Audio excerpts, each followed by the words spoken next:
नमस्कार, are express में आपका स्वागत है। हमारे खास शो में अब होगी मुद्दे की बात। बीते दिनों से देखा गया है कि जिस प्रकार से सोशल मीडिया पर लोगों के कटाक्ष देखने को मिले हैं, क्योंकि जिस प्रकार से जो प्राइवेट संचालक है, प्राइवेट विद्यालयों के जो संचालक है, वो लगातार फीस की मांग कर रहे हैं और उन्हीं से परेशान होकर अभिभावकों ने सोशल मीडिया पर बवाल छेड़ दिया है। लॉकडाउन में फीस का बवाल, अब होगा आर एक्सप्रेस का यही सवाल। इसी खास शो में स्वागत करते हैं हमारे दो गेस्ट का। एक है हमारे साथ विधु मिश्रा, जो अभिभावकों का पक्ष रखेंगे, अभिभावक भी हैं, इनका छात्र 9th क्लास में है। और हमारे साथ दूसरी तरफ मौजूद है आलोक श्रीवास्तव, जो पेशे से एडवोकेट हैं और एक विद्यालय के संचालक भी हैं। लगातार हमारे सवालों का सिलसिला जारी रहेगा। पहला सवाल आलोक जी से। आलोक जी, आपसे पहला सवाल ये रहेगा, बीते दिनों देखा गया रायबरेली डीएम शुभ्रा सक्सेना ने एक लेटर जारी किया जिसमें फीस माफी की बात रखी। क्या वो आपको दिखा और क्या आपने अभिभावकों से फीस की मांग करी? लेटर हम लोगों ने देखा और अभी तक फीस की कोई अभी मांग नहीं की गई है। कुछ विद्यालयों ने की है, क्योंकि देखिए तमाम तरह के विद्यालय हैं और 300 रुपए से लेकर के 30,000 रुपए तक के विद्यालय हैं। कुछ विद्यालयों ने मांग की है फीस की, मैसेज हमें पता चला गया है, लेकिन अभी हम लोगों को कोई प्रॉपर गाइडलाइन नहीं मिली है कि फीस का क्या करना है, फीस के लिए क्या जो है लेना है नहीं लेना है। ऐसा कोई गाइडलाइन गवर्नमेंट की तरफ से हम लोगों को दी नहीं गई। आप क्या कहना चाहेंगे इसी बात पर?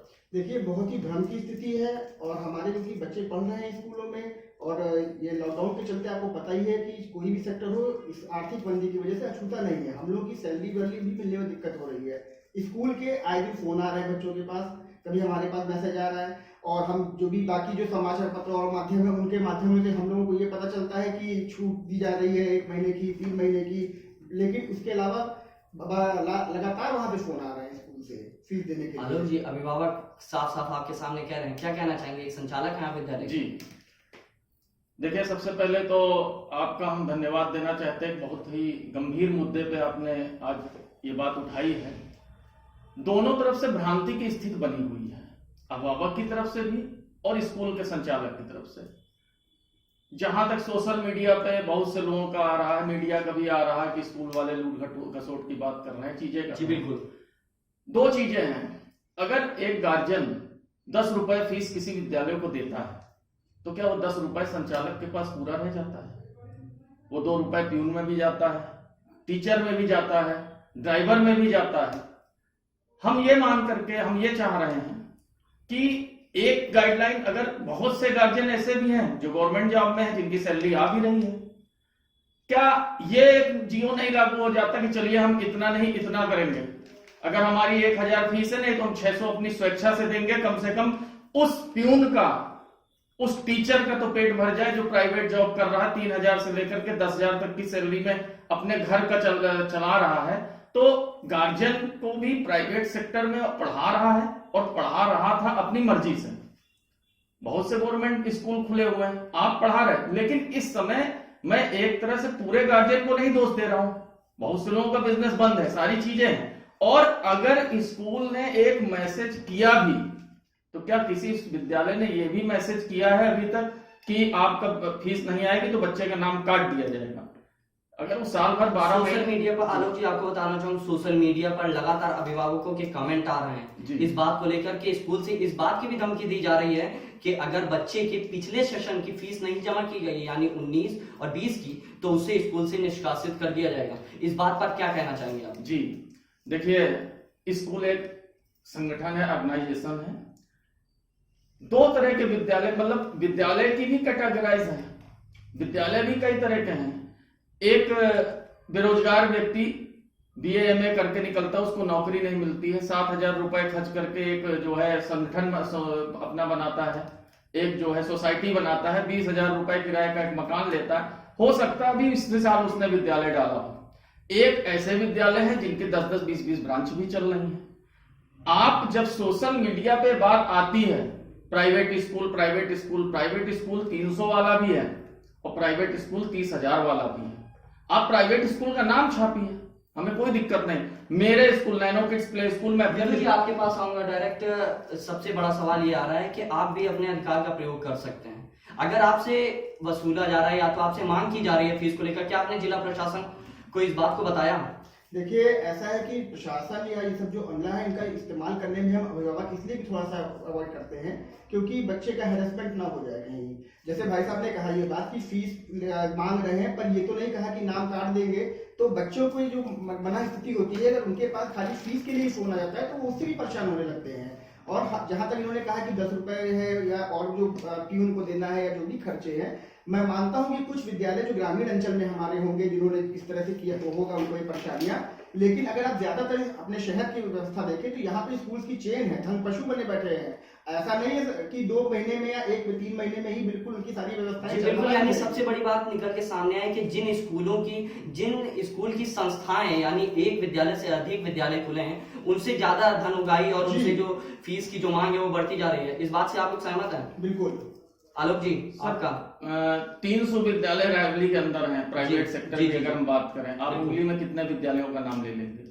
हम दिमाग में रखकर हम उस देश में रहते हैं जहाँ पे एक दिन में 300 करोड़ की जो है शराब बिक्री हो जाती है। आप उस देश में भी रहते हैं। लॉकडाउन के समय में आपने कहा कि आपके कर्मचारियों को पैसा देना है जी, तो क्या आपके कर्मचारियों को पैसा देने के लिए किसी अभिभावक पर दबाव डालना किस प्रकार से उचित है? और क्या अभिभावक जो है, क्या उसकी जो रोजमर्रा की जो काम है, क्या वो सुचारू रूप से चल पा रहा है? जिसका जवाब है नहीं। लॉकडाउन में कोई भी परिवार सुचारू रूप से नहीं चल पा रहा है। खास बात पर आपको ये भी पता होना चाहिए कि मिडिल क्लास परिवार का ही जो सदस्य है वही अपने बेटे को प्राइवेट में पढ़ाना चाहता है और पढ़ाता है। क्या वो आपकी फीस भरने में सामर्थ्य रहेगा? आपने जो बात रखी वो उचित भी है पर एक छोर से अनुचित भी है। उस बात को आप किस ओर से ले रहे हैं? सर ये बताइए कि रायबरेली के ए क्लास कर्मचारी से लेकर के जी और सी क्लास तक में जी, ए क्लास जिनकी सैलरी 70,000 80,000 1 लाख है, वो भी प्राइवेट में ही तो पढ़ रहे होंगे। क्या उनकी सैलरी नहीं जा रही है? आप ये कैटेगराइज, गवर्नमेंट ये भी तो कर सकती है कैटेगराइज कि जिनकी गवर्नमेंट सैलरी दे रही वो तो फीस जमा कर दे। 100% नहीं जाएगी फीस, 40% जाएगी, 30% जाएगी और उस फीस से कहीं ना कहीं ऐसे अभिभावकों को लाभ मिलेगा। ये भ्रांति की स्थिति, आपका भी बिजनेस डम पड़ा हुआ है, आपके पास मैसेज जाएगा, जाहिर सी बात है आपको लगेगा आपको अपने बच्चे को पढ़ाना भी है, उसी विद्यालय में पढ़ाना है। लेकिन अगर एक कैटेगराइजेशन हो जाए कि जिस व्यक्ति के पास गवर्नमेंट की सैलरी जा रही, गवर्नमेंट उनको सैलरी दे रहा, वो क्या अपनी फीस नहीं जमा कर सकते? ये तो एक सबके लिए एक मॉबिंग कर दी गई कि नहीं फीस देना, नहीं फीस देना। एक व्यवस्था तो बननी चाहिए इसके लिए। विदु जी क्या कहना चाहेंगे? देखिए, ऐसा है कि जो गवर्नमेंट सर्वेंट की बात है तो आप खुद सोचिए कि जितने भी बच्चे पढ़ रहे हैं उसमें से कितने प्रतिशत के पेरेंट्स होंगे जो गवर्नमेंट जॉब में होंगे। और इस पूरे लॉकडाउन सबसे बड़ा सवाल आलोक जी, और इस पूरे लॉकडाउन में मात्र एक यही वर्ग है सरकारी कर्मचारी जिसका ऊपर इतना असर नहीं पड़ा। बाकी कोई भी सेक्टर हो, कोई भी चीज हो, हर आदमी इस समय आर्थिक स्थिति उसकी बहुत दयनीय है। आलोक जी कुछ कहना चाह रहे हैं? जी, आपकी बात सही है। आपने कहा कि कितने होंगे, 10 होंगे, 20 होंगे, 25 होंगे, लेकिन अगर एक जैसी मॉबिंग कर दिया है कि नहीं देना है, या अगर कोई विद्यालय किसी गार्जियन को यह मैसेज दे रहा है कि आपके बच्चे की फीस नहीं आएगी तो आपके बच्चे का नाम काट दिया जाएगा, गलत है। लेकिन अगर विद्यालय सिंपल एक मैसेज दे रहा तो ये आपकी स्वेच्छा पर भी है कि हमें जमा करना है। विद्यालय इस बात का भी मैसेज दे सकता है कि जो सरकारी कर्मचारी हैं वो अपनी फीस जमा कर दें।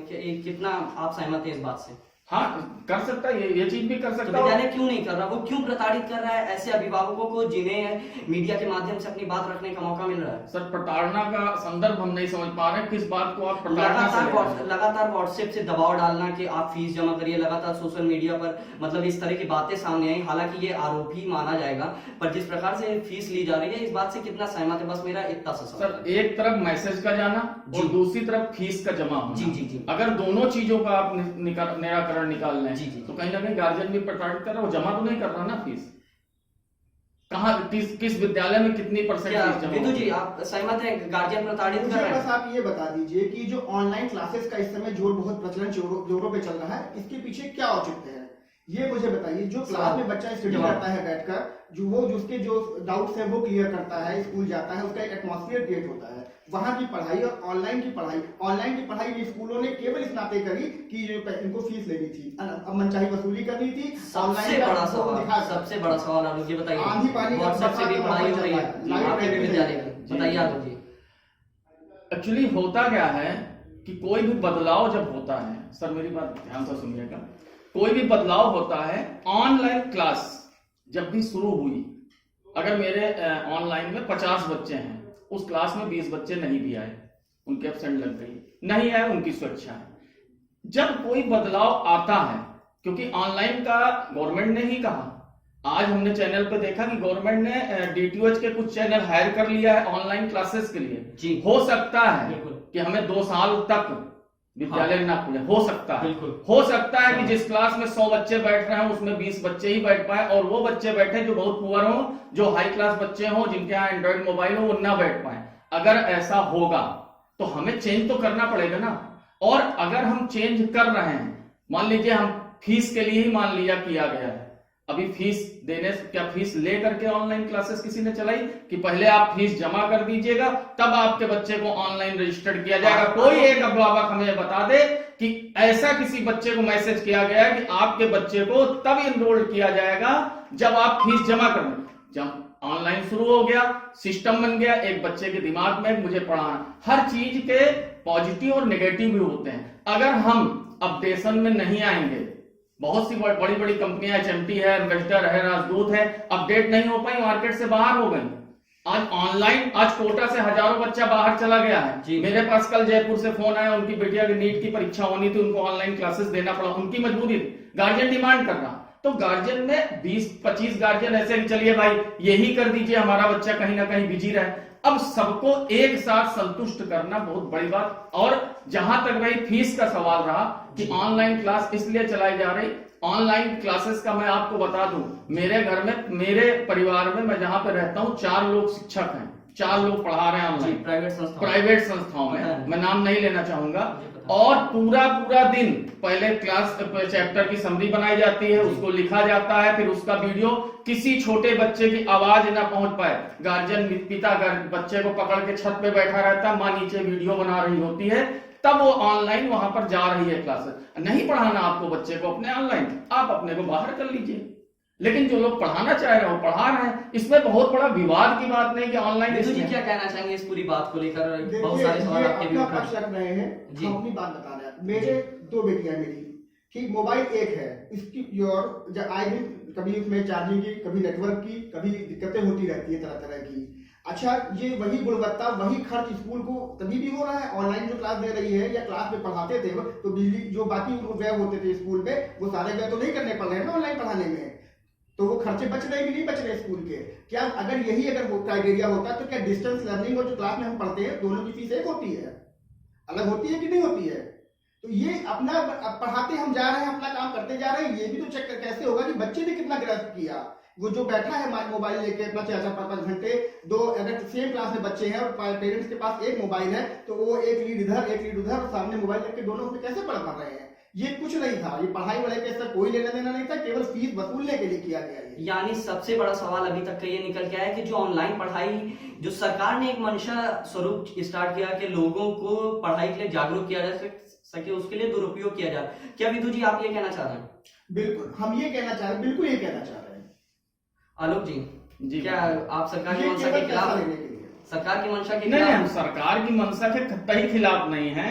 आपकी जो चीजें हैं मैं मानने तैयार हूं, हर जगह 100% नहीं हो सकता है, हम 100% की बात भी नहीं कर रहे हैं, लेकिन हो सकता है कि 20 गार्जियन में 10 सक्षम हो। इस डर को कैसे दूर करेंगे अभिभावकों के, जो उनके अंदर बैठ चुका है कि अगर हम फीस नहीं जमा करेंगे तो उनके बच्चों की प्रताड़ना होगी या उनको हैरेस किया जाएगा, वो चाहे ऑनलाइन शिक्षा के माध्यम से हो, वो चाहे क्लास में उनको बैठा करो। इस बात को कैसे, इस डर को कैसे दूर करेंगे? एक अभिभावक ने आपके सामने रखा है सर, आप भी अभिभावक, आप भी अपने बच्चों को पढ़ा, क्या आपके पास मैसेज आया स्कूल की फीस का? जी हम भी एक, आपने जमा किया? हम भी एक अभिभावक हैं। और देखिए, डर को दूर करना बहुत दूर की बात है, लेकिन आपके अंदर डर नहीं होना चाहिए।